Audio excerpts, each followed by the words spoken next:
Welcome to another episode of Mission Compliance, Unleashing Growth Potential for Defense Contractors. In today's episode, we continue down the road of understanding CMMC, its regulations, and controls. Up next is AU L2-3.3.6. Provide audit record reduction and report generation to support on-demand analysis and reporting.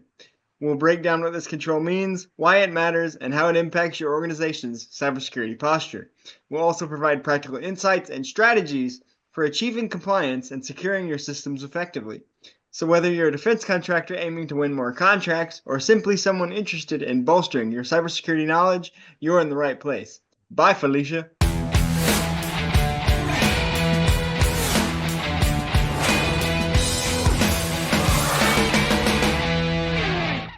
We're joined once again today by Mike Frieder, President of On-Call Compliance Solutions and a CMMC Professional Assessor. Thanks for joining us, Mike. Hey, always a pleasure, Roman. So, Mike, today we're talking about audit record reduction and reporting. So, getting right to it, why is this control important? Well, it's interesting, Roman, because if you're just sort of entering the world of NIST SP 800-171, you look at this control and you kind of think to yourself, what on earth is this all about? And what does, providing audit record reduction and report generation have any kind of meaning to cybersecurity, information security, et cetera? And I'll tell you, I had this question back in 2017 when we were really getting into this, and I was so concerned about the answer to this. This is one of the controls that prompted me to reach out to a guy named Gary Gissain. Gary Gissain, if you look, is one of the principal authors of NIST SP 800-171. He wrote about 70% of the original version, still stays involved, I believe. And thankfully, Gary's one of the few guys in the government who actually had anything directly to do with NIST that will actually, I can't tell you he'll answer the phone today, but he did answer his phone to me 6 years ago. We had a very involved discussion about what all of this stuff was about. And so I said to him, I said, I've obviously picked up on the idea that you have to have a SIEM solution or a security information and event management solution. And what's interesting is, even though we were a cybersecurity focused firm at the time, we did not implement a SIEM solution. We just didn't have larger clients at that time that really needed that proactive method of security in place. And so I didn't understand really what a SIEM solution was good for. It seemed kind of pointless. We had best-in-class security tools. And so I said to Gary, Gary, is it possible to be compliant with this without a SIEM solution? And the answer he came back with was no, you really basically can't.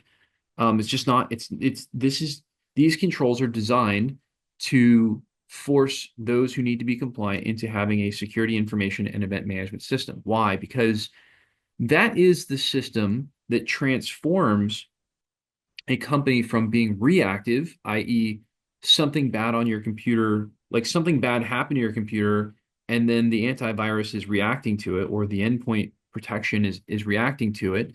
That's what your CrowdStrikes and your Symantec cloud solutions, McAfee, if you want to go, almost to the consumer level, or like a Sophos or a FortiGate if you're going more enterprise level.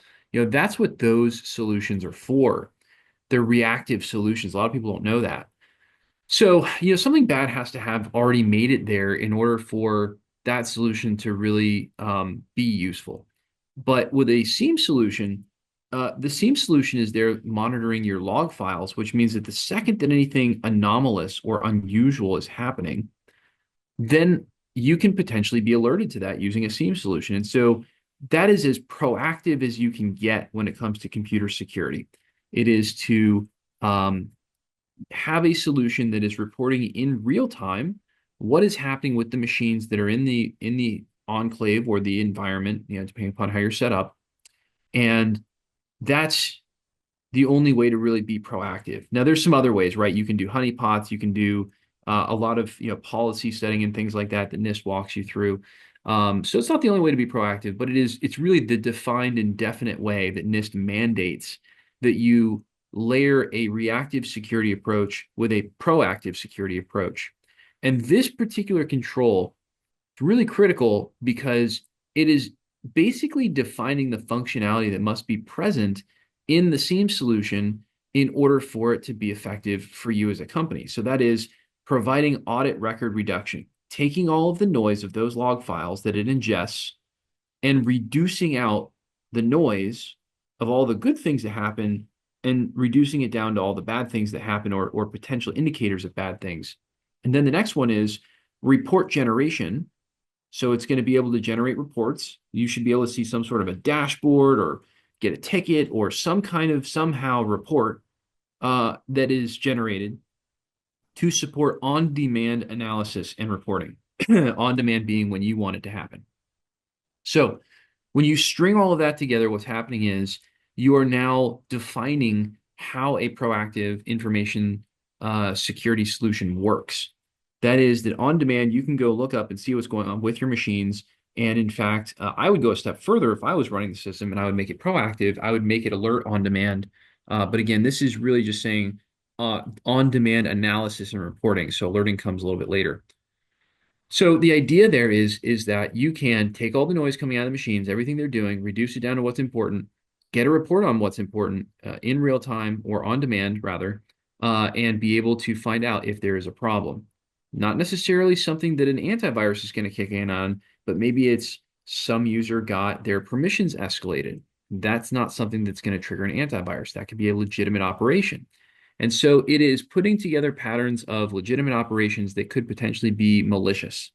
And that is what this is about. And I have to tell you, I had to have a conversation with, a person over at NIST who designed this whole thing to really understand how it's supposed to work. And what's interesting about that is, um, when I did that, when I had that conversation, Jerry was so great because he helped me to understand what the difference is between reactive security and proactive security and the importance of a SIEM, because I was very curious. I mean, keep in mind, we already had a reputation for being a great, amazing cybersecurity firm.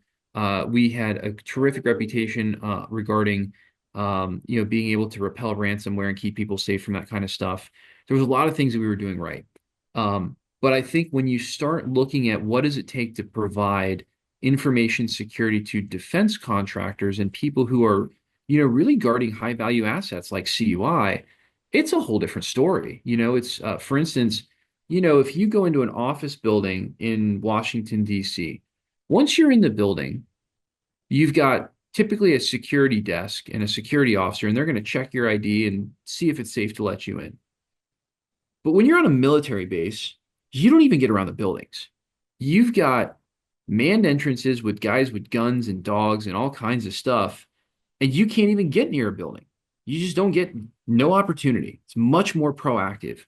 And I think that that's the similar kind of mindset that you could apply to a SIEM solution versus an endpoint protection solution, is that the endpoint protection solution is great. It's going to protect the people in the building.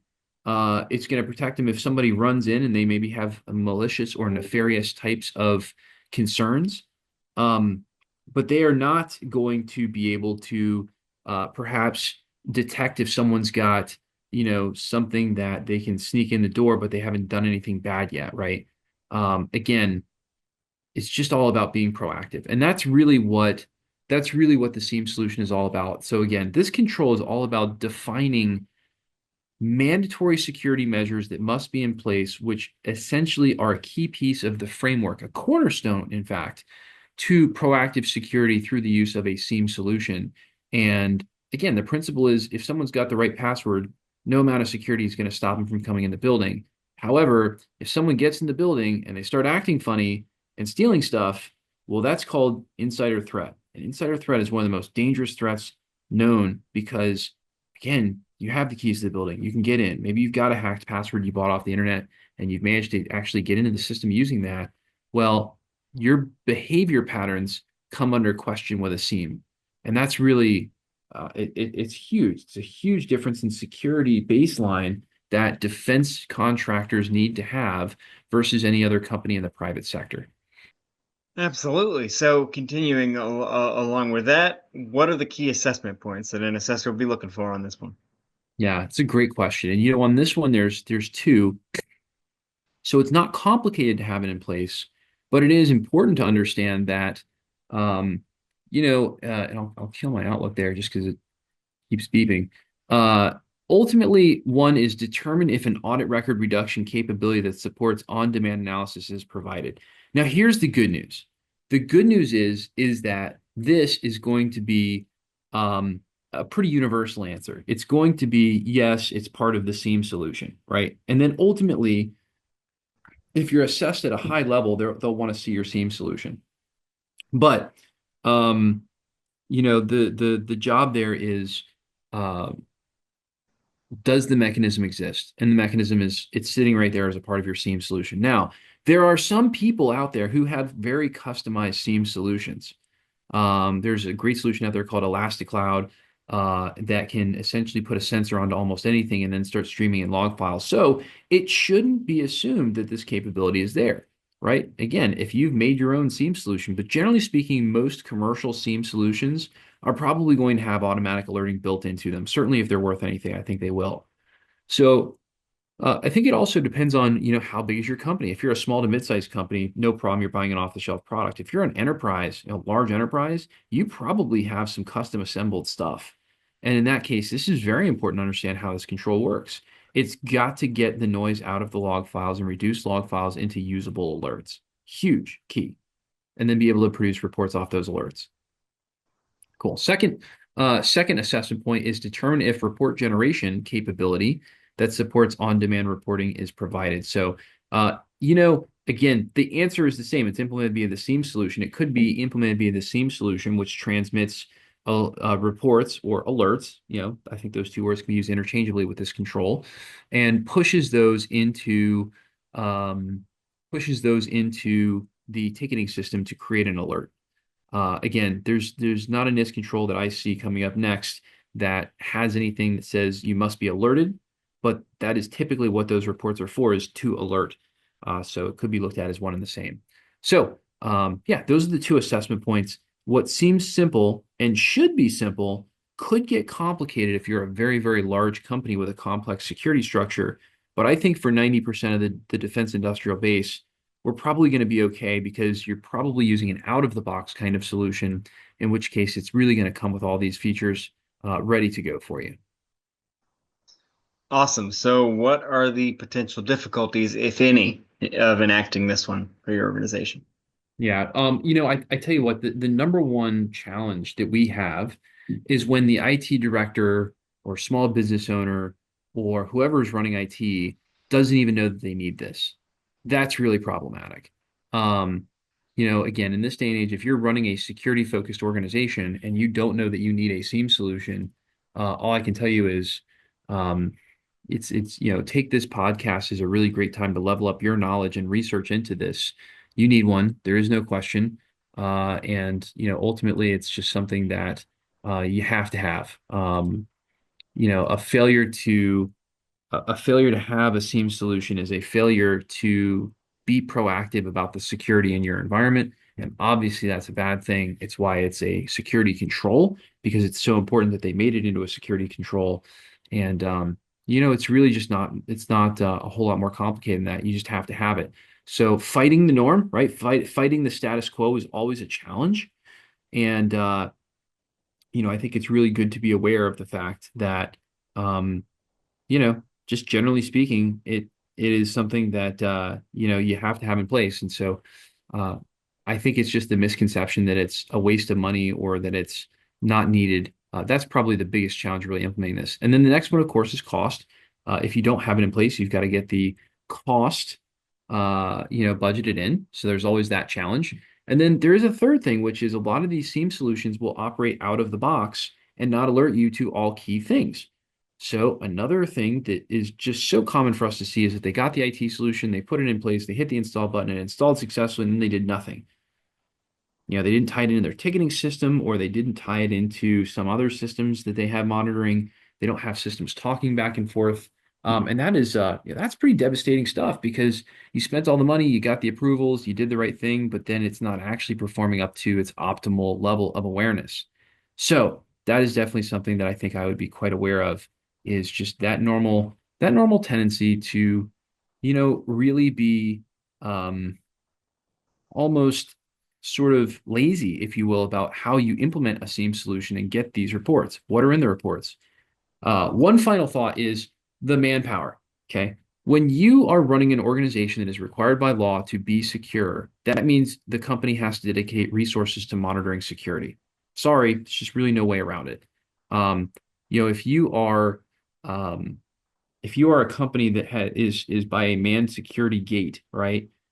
You can't have a gate, but then not have a security guard watching the gate. That would not be a good use of resources, make sense, or be actually secure. So similarly, don't put a SIEM system into place unless you're going to understand that you need some resources on staff to monitor the alerts that are coming from that SIEM system. And in larger environments, those SIEM alerts come in all day long. And that is also another really huge common misunderstanding is I can just throw this at my IT team and they can absorb it. No, there's like work that has to go along with this. It's no joke. So again, I'll give you a great example. We're not, a massive outfit. We have dedicated security officers on staff. Literally, we have people who their entire job is to do nothing but monitor these alerts and react to them and work security related tickets. Um, just kind of one of those things. So, yeah, under resourcing IT, it's an issue, right? It's a known thing. So, that's something else we have to watch out for as well. All right. If you're a longtime listener or viewer to this podcast, you know what comes next. We covered the nitty-gritty of this control, which means it's time for a question that may or may not have anything to do with what we just talked about. And Mike is very good at trying to make it relevant because this is about to be silly. So we talk about report generation in this one and being able to do that. So if you generate a report in emoji format, is that a breach of protocol or just extra expressive reporting? Well, it depends on how many exclamation marks are followed by the security related emoji, of course. So, yeah, no, it's look, we occasionally see emojis in some of our tickets. They're put there to catch extra attention and to have a little bit of fun during our day. Nothing wrong with emojis in alerts. And one thing is for sure, if there was a proactive emoji, I'm not sure what it would look like, but a proactive emoji is probably a good emoji to have coming through your ticketing system. So, yeah, you know what? Who cares what's in the report as long as the report is clear about what the action is that needs to be taken from it. Emojis are fine, and frankly, you can have anything you want in these reports. NIST does not mandate what specifically must be in the report. It just says you must report on what is coming out of those log files and things like that. So, yeah, no problem with emojis. This time we got a green light and a pass. It's definitely not the poop emoji, that's for sure. That's right. That's Well, we hope so. I don't know. It depends. If you've got random logins from China, it might be the poop emoji. that's definitely not the most proactive or productive emoji there is, but who knows? You might have a report that might need it one day. You might look at it and go, ugh, and then that would be the best way to describe it. That's right. And that wraps up another great episode of Mission Compliance. We hope our discussion today has provided you with valuable insights, practical strategies, and inspiration to navigate the ever evolving world of defense. We'd like to extend our appreciation to Mike for joining us and talking about the importance of audit report generation. Thanks, Mike. Hey, always a pleasure, Roman. Thanks for having me. But the conversation doesn't end here. We encourage you to continue exploring these topics and connect with us on our social media channels. Share your thoughts, ask questions, and engage with fellow listeners using the hashtag Mission Compliance Podcast. If they haven't already, what should they do, Mike? Well, they should like, subscribe, and definitely make sure you tell a friend about our podcast. It's growing rapidly every week. And you know what? We love delivering the latest in compliance updates and news for you. All of what he said, because when you subscribe on your favorite podcast platform, you always know when new episodes like this one are released. And we'd really appreciate it if you could take a moment to rate and review the show. Your feedback helps us to continue to bring you thought-provoking episodes and high-quality content. Join us next time as we delve further into the dynamic world of defense, security, and industry innovation. Until then, take care, stay informed, and make compliance your mission. See you next time. Thanks, everybody.